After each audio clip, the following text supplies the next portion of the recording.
Hi, Ben. This is a little bit off topic, but it's very important. My name is Cameron Lilly. I'm a student at the University of Central Florida, and recently UCF suspended me for making a joke about illegal immigration on Facebook. It was an April Fool's joke, and they are now also currently pushing for my expulsion. On top of that, a radical feminist on Twitter doxed me and instructed her 80,000 plus followers to attack me and, quote, destroy my life. And believe me, they have. Almost instantly, I received hundreds of death threats, which I'm still receiving today, and even after deleting all forms of social media, and the attacks have continued since April 1st. I was illegally evicted from my apartment and wasn't able to safely attend classes for weeks. As a result, my GPA dropped sharply, making transferring out almost impossible. On top of that, UCF had me arrested, framing me with cybercrime and eavesdropping. Not even kidding. I'm now over $15,000 in debt from lawyers, and I may never be able to go to college again.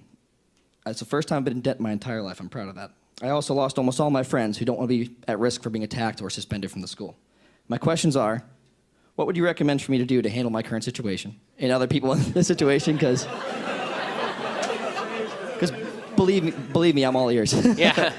And how do we as conservative-leaning college students continue to enjoy the use of free speech, which, even though it is our right, we still risk, having our lives literally destroyed and attacked, even though it is our right to, speak freely? Yes, I mean, first of all, it's hard for me to speak to the situation because, while I believe everything that you're saying, I don't know what the original content of the post was. I don't know, what the college's policies are and what the legal stance is. So from putting on my lawyer hat, I don't know what the legal fight here is. Just so you know, it didn't violate any school policy with the post. Okay, so I mean, number one, I think that there are probably a number of places that would help you pay your legal bills and who fight on this, right? Like FIRE is one of those groups.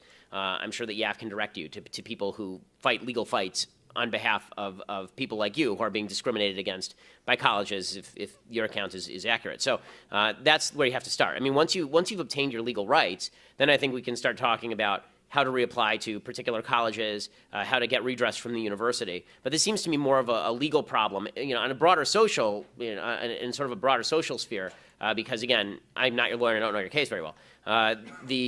What I would say is that obviously being doxxed is, as far as I'm aware, a legal issue. So you might have a legal case there. And also, colleges are incredibly overzealous about enforcing anything that they perceive to be violating politically correct standards. But there are ways to fight back in the media. So I would recommend that you send us your information so we can take a look at it. I mean, I do run a website with 100 million page views a month. I would, That's why I'm here. I would suggest that, if it's as egregious as you sound, I think that there will be people who come to your defense if you're able to get that material out there. But talk to your lawyers first, because obviously you don't want to jeopardize any legal case that you have. And you should also talk to some of the 501c3 groups that actually spend their lives defending against these kinds of things. Thank you very much. Thanks.